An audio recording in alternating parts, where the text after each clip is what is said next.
The Poetry Center, bringing poetry to Paterson since 1980 at Passaic County Community College.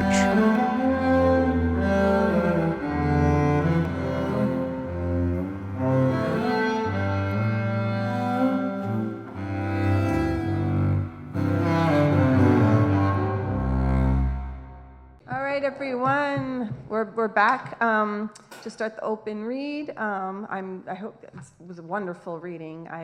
Just amazing. Yeah, amazing. Made me cry. I've heard it a million times, and it doesn't matter. It always makes me cry. That's my sign. It's a great. Truly, it was a gift. I mean, just beautiful. Forgive me if I mispronounce your name, but I will do my best. But we have Michael Copperfeld first. Loberfels. Oh, Loberfels. Thank you. Okay, you come on up. Okay, thank you.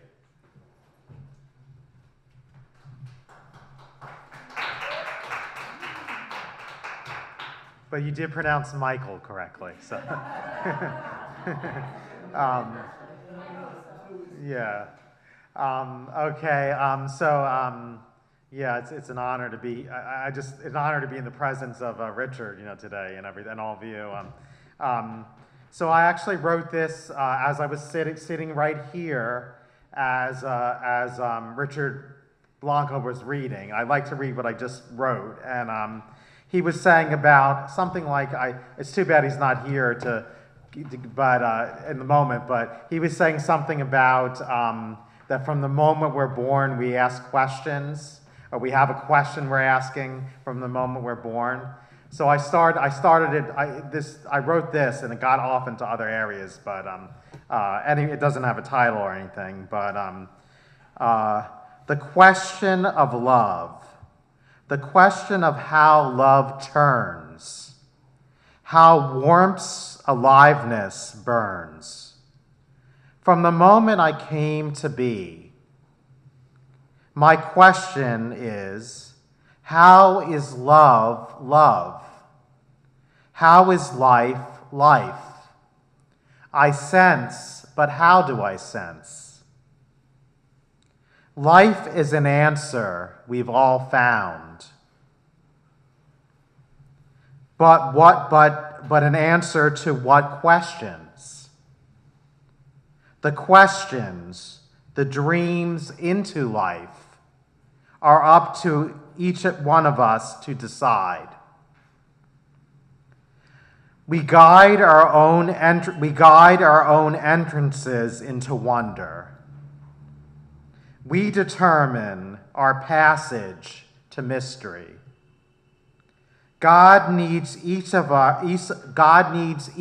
journeys, the journeys of our beings, the journeys of our beings alit with mystery into the evering gold. We are lit with mystery into the evering gold of life. Thank you.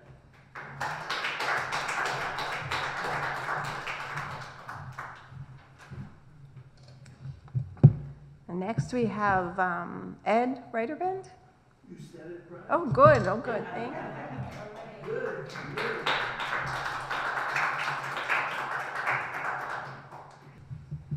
It's interesting to stand here where he stood and you've stood. Wait, honey, push that up because you're tall. It's interesting.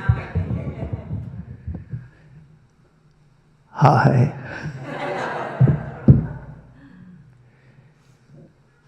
Loved one,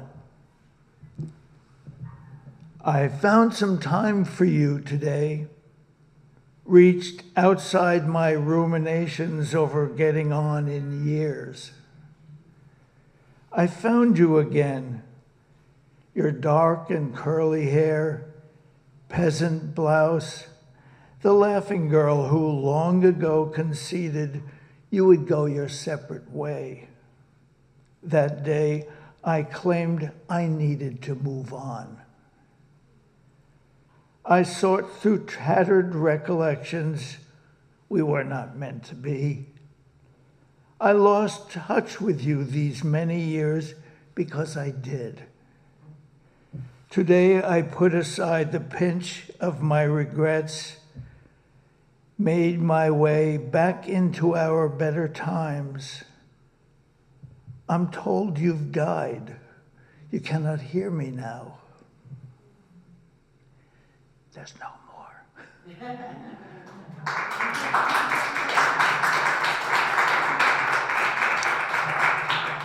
There's no more was an improvisation. It's not in the poem. Thanks.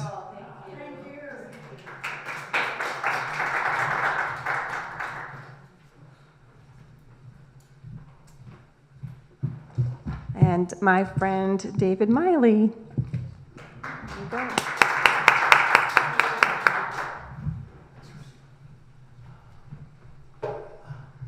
Thanks, everyone. I brought three about my favorite subject, Warren. There we go. I can talk. This first one's called The Jersey Devil. The Jersey Devil runs beneath the moon. He slips between. Sorry. The Jersey Devil runs beneath the moon. He slips between shadows. He roams the fine woods alone. People in houses hear him pass. Footfalls on pine straw, a crunching on snow, they draw their shutters tight. On cloudy days, he rides a roan horse, or a white one, or a gray he's borrowed from a local farm. Townsfolk see the clods and mud. They run to count their stock. When the moon's enshadowed by the earth, he cuts wood, builds a fire in a clearing. He sings a drunken song. People hold their children tight. The Jersey Devil sings to a billion stars. The Jersey Devil feels lonesome. He rides the rails from his place in the woods. He dares go where people go. He stands in a corner, black-bearded, rough, black hair constrained by a black wool cap. They try not to stare at the devil. Wood shavings on his boots, wearing jeans and fiery red flannel. I glance at the corner. I stare enraptured. He meets my gaze. I see his teeth. I smile back and give a little wave. The devil buys me a drink. The Jersey Devil takes me home. His calloused hands hold me close. His rough beard scratches mine. Our bodies tangle in the blazing dark. We run beneath the moon. We ride on borrowed horses. We sing to the stars. And this one's called The Honey King. This is a little later on. Spinning honey that hot October day, you returned the first of the empty frames into their boxes, set them on a hive for the bees to clean. You sat a while and drank a beer, your reward. Then another, and then I suppose a few more. I'd promised to document your harvest of honey. Camera in hand, I wandered out back. I found you, a frame full of honeycomb held in both hands. You peered at me from the dark of the barn. You wore nothing but cut-off shorts, boots, and a crown of cloth strips, red, white, and blue, torn from a shirt I wore in my hippie days. You'd looped all the short strips on the longest one and knotted it around your head. You pointed, tomato ties. Sweat ran through all the hairs on your chest. Your earring glinted like your eyes. You held your trophy frame aloft. The smell of honey drenched us. Tanned arms gleamed, sticky with honey from the comb. You grinned madly. Stray bees drifted, curious, hungry through the door. I snapped the shot. I still have that photo. This morning, while you wait downstairs nursing your porridge and watching the news, I sit with a small wooden box on our new-made bed. I open the lid, rift through, and pull up your picture. In my hand, you still glisten under your crown of rags. You beam at me once more, sweaty, drunk, delighted. And finally, this is called Last Call. Nights long gone, I loved to watch you dance. Mad spins around the bar room, arms flung wide, sometimes with a barmaid, sometimes stag. The patrons clapped and laughed for you and at you. I admired safely from the bar, guarding your beer and watching your back. My dancing always ended with broken chairs and broken glass. Regardless, at last call, in front of everyone, you led me to the floor and held me, arm in arm, chest to chest, beard to beard. We only swayed. The patrons stilled. They watched in silence to watch you dance in love. Tonight, I hold you in my arms. I remember those brave steps. I do not want our dance to end. Thank you.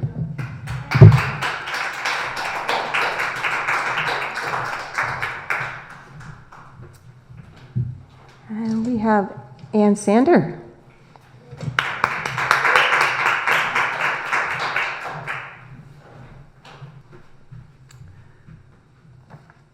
So there's a phenomenon I've been observing at poetry readings sometimes. This describes the first time I observed this. But when I was a teenager and you wanted to make out, you went to the movies and to the balcony up in the dark, waited for the lights to go out. We were just talking at lunch about young people not feeling comfortable with poetry, but it's changing now.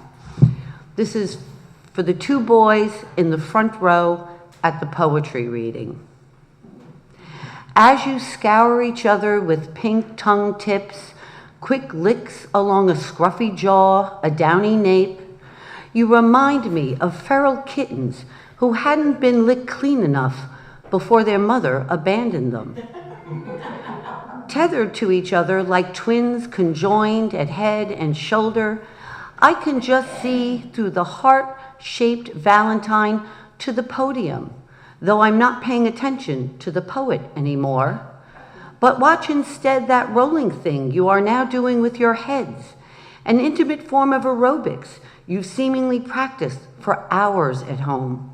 Like my cat, who never gets enough of rubbing her face along my extended palm, or that sleight of hand trick as the magician rolls the ball over and under his dexterous fingers. During your performance, one woman sits up smartly, just realizing you are a boy-boy couple. I marvel at the hard-ons you must have been carrying around all day. How exhausting, how painful. But I like that you are comfortable enough in the front row to make like orangutans and rake each other's hair for lice, an evening of grooming paired with poems. In the wild, mating surely occurs like this, casual and communal, while a lion feeds her cubs, as snakes laze in the sun, egrets dipping their beaks among the reeds. But still, if I had a bucket of water, I would probably douse you both, because we are here for another kind of intimacy, language distilled to a peat-smoked whiskey that hits the back of our throats, sets the heart afire, our drawn breath held like a caesura, waiting for the next line, the one in which the lovers part, silently, with little fanfare, and the poet's work begins. And yes, I got a poem out of it. Thank you.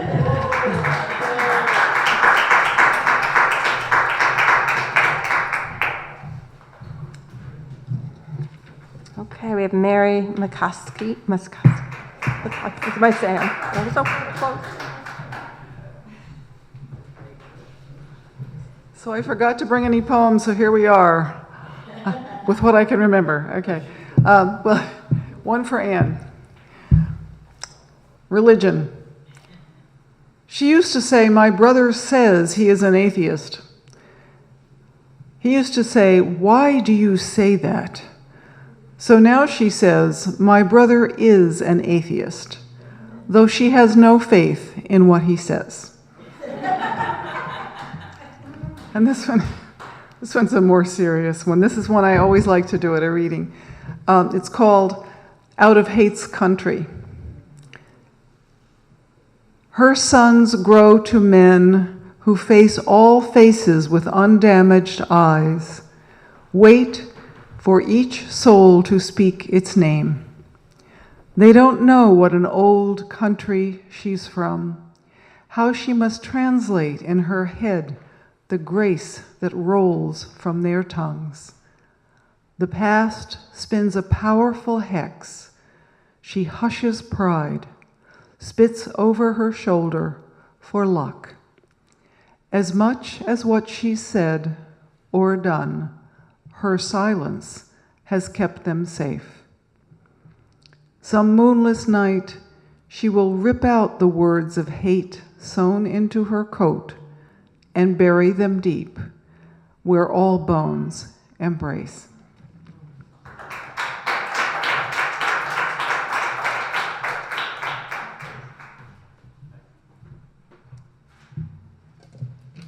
Jennifer? Thibodeau. Okay.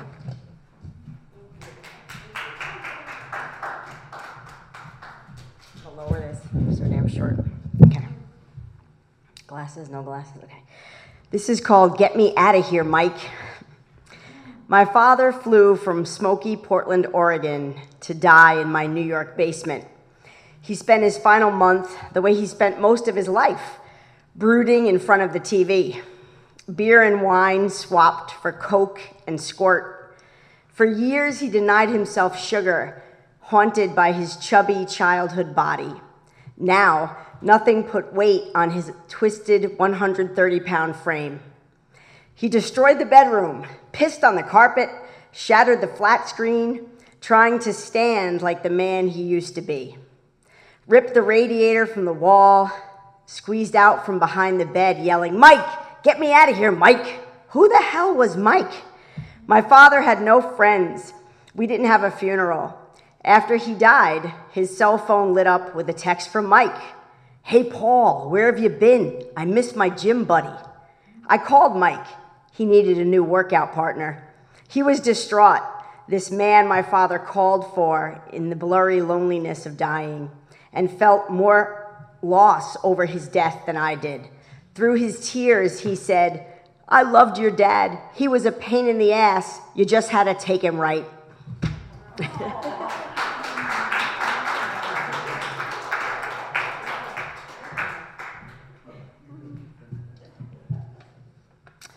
Francis Lombardi.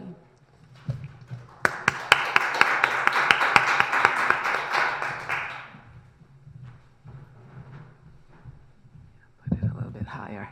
How's this? Okay, thank you. Remember the poets? Remember the poets, Mr. President?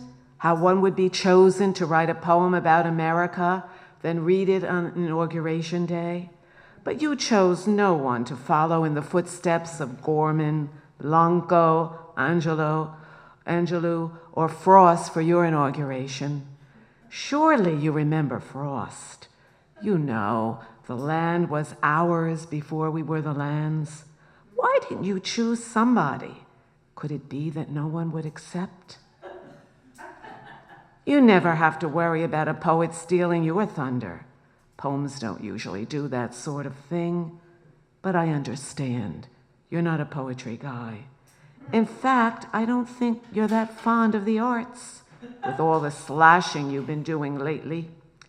Still, if you had carried on the tradition, something might have been added to your inauguration, a certain grace and elegance that a poem could have given it, had you only remembered the poets.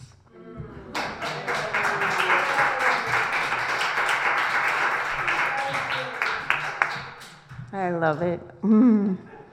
Okay. Alba DiPello, is that right? Yep, okay. Welcome.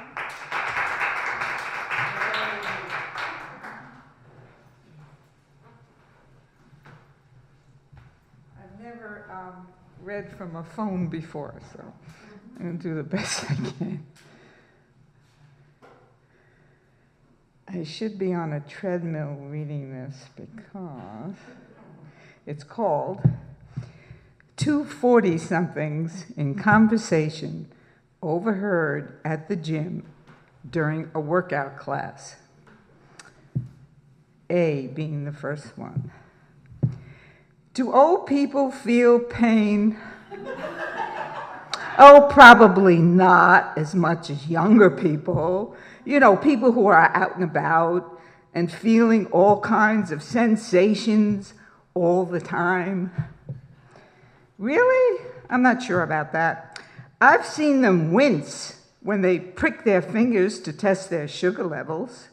Of course, that's a direct hit, a direct prick. Well, they do have numbness in their feet, and numb feet might mean not much feeling from the bottom up. Well, how about in the head and the heart? You mean like a heart attack or headaches? No, I mean like feelings, emotions. Do old people hurt? Do their feelings get hurt? Do they really have feelings besides being happy to be alive, if they are happy, that is? Well, they like smile or nod off a lot, but there's not much range there. But do you think they still hurt each other's feelings? Do friends, spouses, partners, significant others hurt their feelings? Oh, come on now. Aren't they used to it? I mean, if you're in your 80s, you've probably been in the same dance for a long time. Doesn't it stop hurting when your partner steps on your toe? I mean, you know, it's coming, and your feet are numb anyway, if you're old. Nothing you haven't felt before, even if you're still feeling. So how can it still hurt?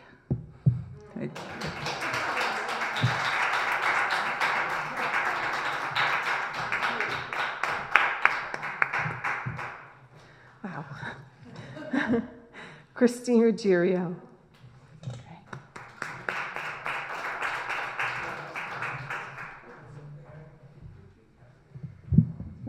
Hi, everyone. Can you hear me okay? Okay, great. I'm usually loud because I'm Italian and I'm a teacher, so I just want to make sure I'm not too loud. The poem I'm going to read came out of Mendham. I'm a Mendhamite, and it's been such a wonderful experience also being here. This is my first time at the Poetry Center, even though I came to the reading in November.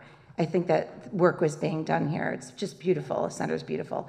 And I've been fortunate enough to have Maria in my life for the last couple of years, and it's really been a blessing. So this is called, she reminds me a lot of my mother. That's all I'm going to say. This is called Carrying Our Days. Being Italian followed us to the beach every summer for as long as my childhood stretched, like the wood-paneled station wagon my father drove that held everything sacred to my mother for our week-long vacation. Her Faberware pots and pans, and even her electric frying pan, and me, my brother, wedged between what seemed like our entire kitchen and grocery bags brimming with food. I picture my mother alone that first night on the front deck at dusk, legs propped up, feet crossed over the railing, cozy in my father's old blue robe, listening to the waves rolling in. She is still and quiet only here in Rhode Island, and after hours of thankless tasks, cleaning, unpacking, making beds, putting things in place, and cooking. My father would say there was no money left to eat out after we drained his wallet of the dollar bills we needed to change into the quarters for the arcade.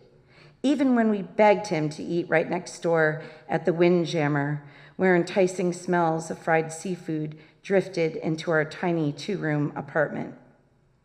No, my mother made macaroni, meatballs, chicken cutlets, and eggplant parmesan without complaint, hosted relatives and friends for day trips, and my grandmother, her mother, General Jenny, for as long as my father could stand.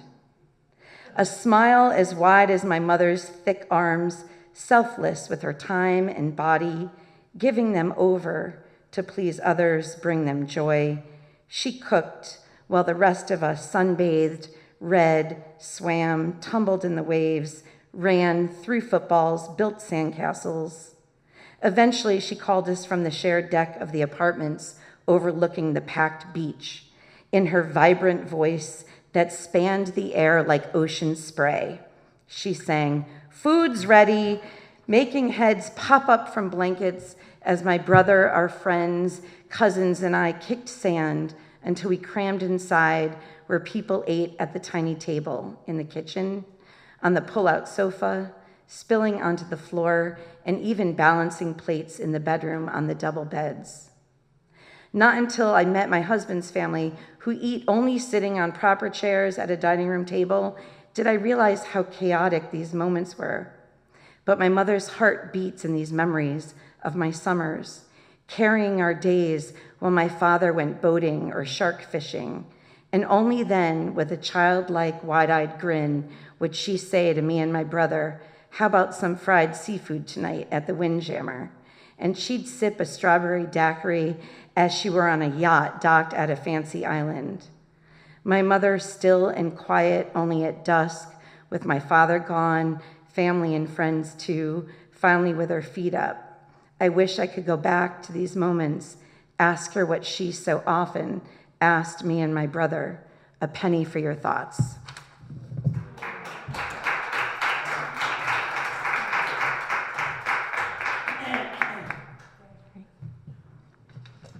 Louisa, and maybe you can help me with you can give us your last name when you come here. I don't think I'll pull it off. Luisa Athanasakos.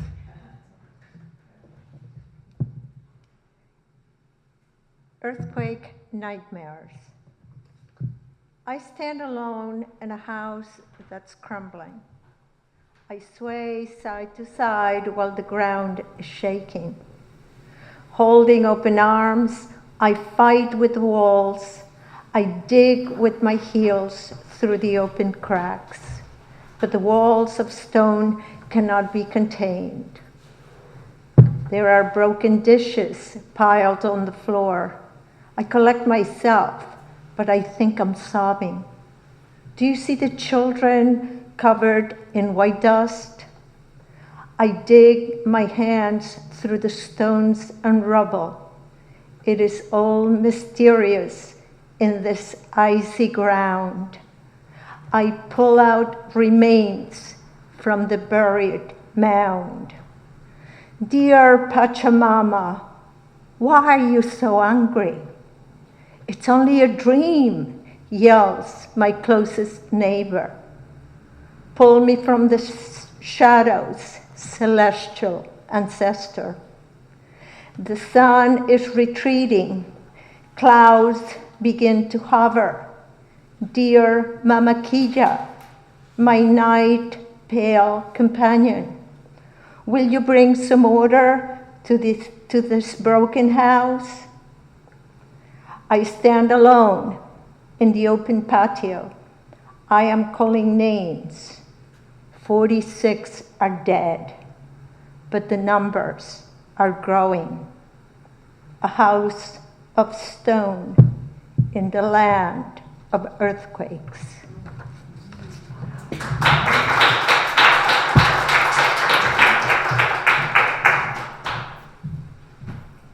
Thank you. Isabel Cruz.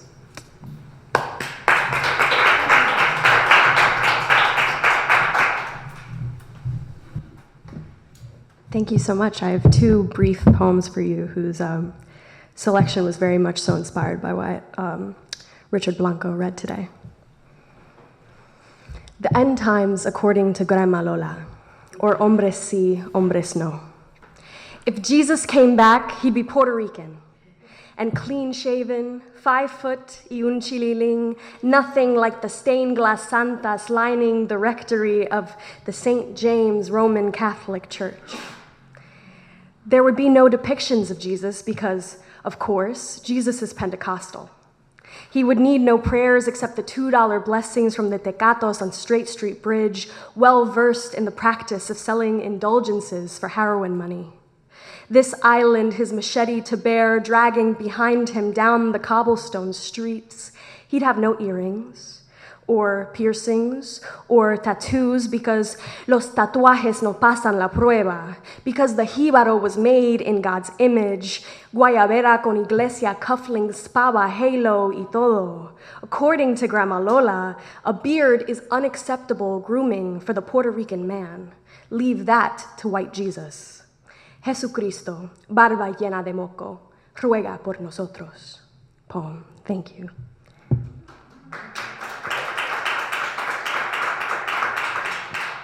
This is called Miss Ruthie's Garden. 1, no one could ever tell me that Puerto Ricans are even partly responsible for climate change. We are cafe bustelo flower pots and lazy Sundays looking for butter but finding sofrito in the country crock container. We are cookie tins full of buttons and garbage bags full of other garbage bags. We are copper pipes stripped. White man's theft, Boricua ingenuity, like Coke bottle watering cans, make do with leftovers, with government cheese, with paper towels, with hand-me-downs, with garbage, with emergency supplies left to rot on the tarmac. 2, Miss Ruthie can feed all of Riverside with 1 bag of white rice, 3 beans, and 20-year-old astrological readings. She can sow a paint can garden with old avocado pits and grow a 16-person family in 1 bedroom, separated by bed sheets but filled with music and plants. So many plants. But there is more green in this 1 bedroom than there are Boricuas left on the island. Miss Ruthie, my abuela, who isn't really my abuela, asking about coffee grounds and wilted leaves and when am I going to have a baby?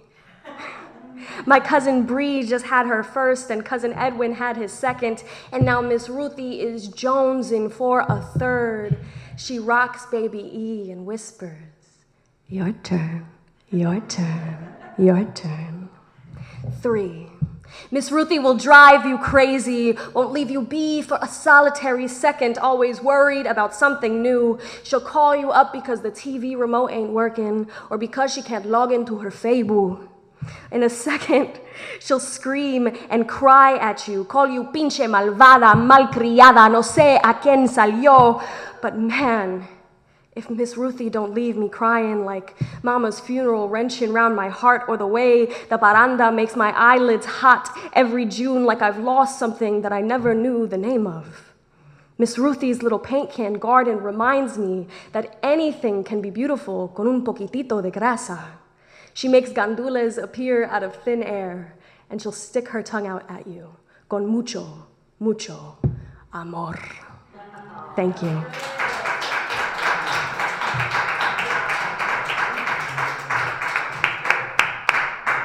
And our last poet is Lisa Bruckman. Yeah.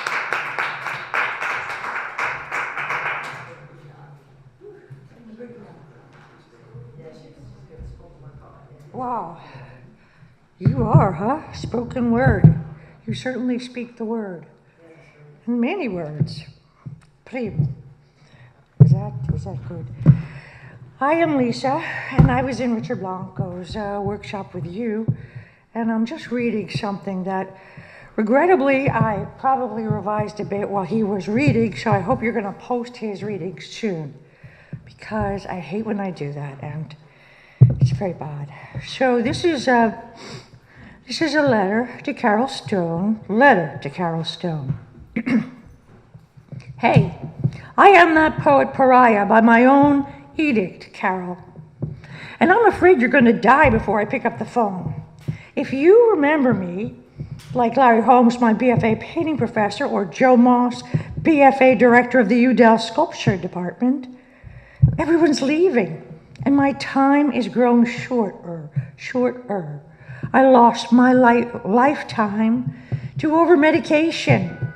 My trauma catch-up cannot happen fast enough.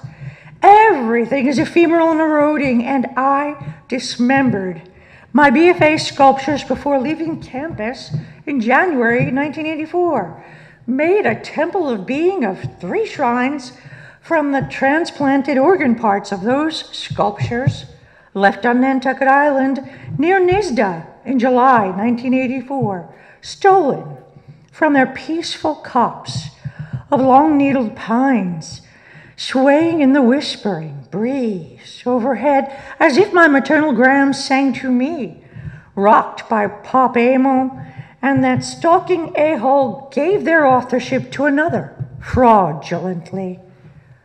And you are of Poetryland, a poet I did not connect with enough. Added missed opportunities to learn from you, navigator of the land of literature as professor, and published informed poems. Are you gone?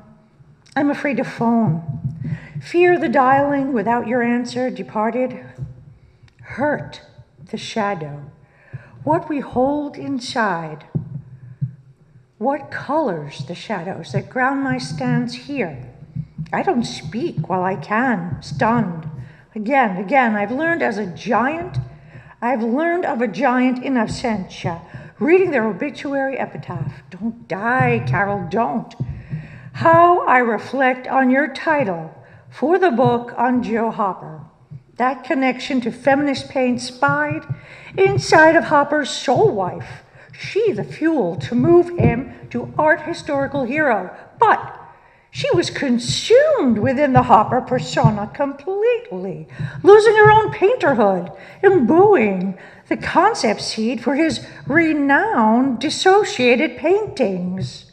Joe, only a lump of woman modeled again, painted into his empty paintings of homes, portraits of the tinny zip of aerodynamic living through modernist lives. Joe is rendered in absentia as I painted black sockets in a toddler's portrait and could not give his parents this requested painting of their beautiful son, Zach. And now I cannot touch our friendship any longer. My kids are gone to distant homes, married to their loves and brilliant studies. And I am frightened as I watch my youthful frame disintegrate. No energy, no money, Joe like hollow on dark days. Last I'd seen you, it was before pandemic, before husband Martin died, before you asked me to drive you in heat to your Southampton home. And I am so afraid that if I phone you, I will know you are dead. I cannot try to speak. Speechless with trauma, isolated in my survivorhood. Isn't everyone? Until words share. When? Punto. Thank you.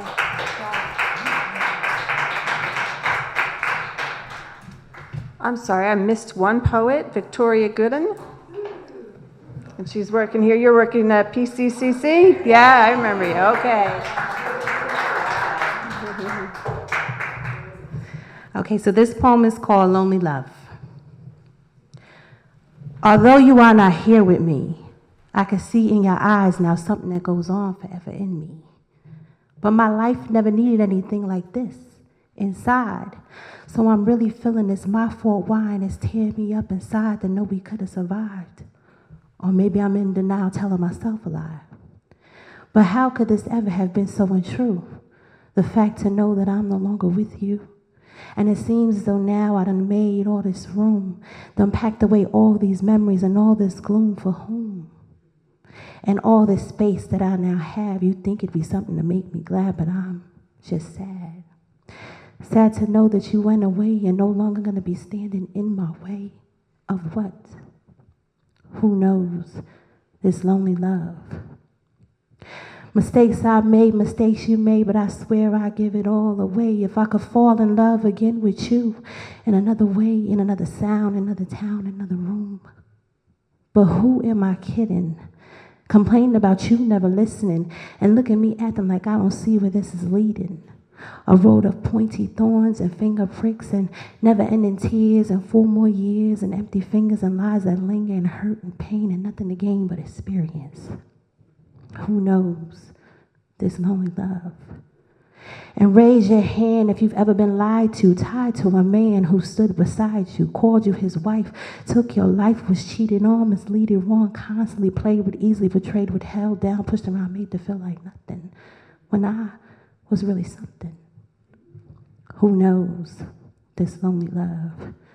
And I couldn't fall asleep tonight because there was too many things going through my mind, so I decided to write.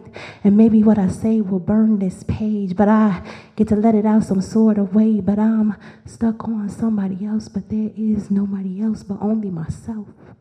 And I can't change things so far, I just gotta leave them the way that they are, so I can sit on my corner on top of my shelf for as long as I can to find myself.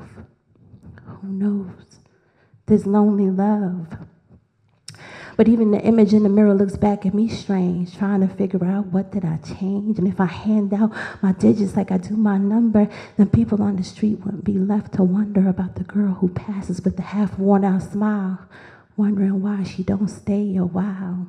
But it's because I'm not trying to turn into that girl that every other man claim they know, but they don't, because they won't. See, I can't seem to fill this empty space that goes deeper than between my thighs, it sees deeper than within my eyes, it sees all the things that my heart can't hide. This lonely love, who knows? This lonely love, I know. This lonely love. Thank you.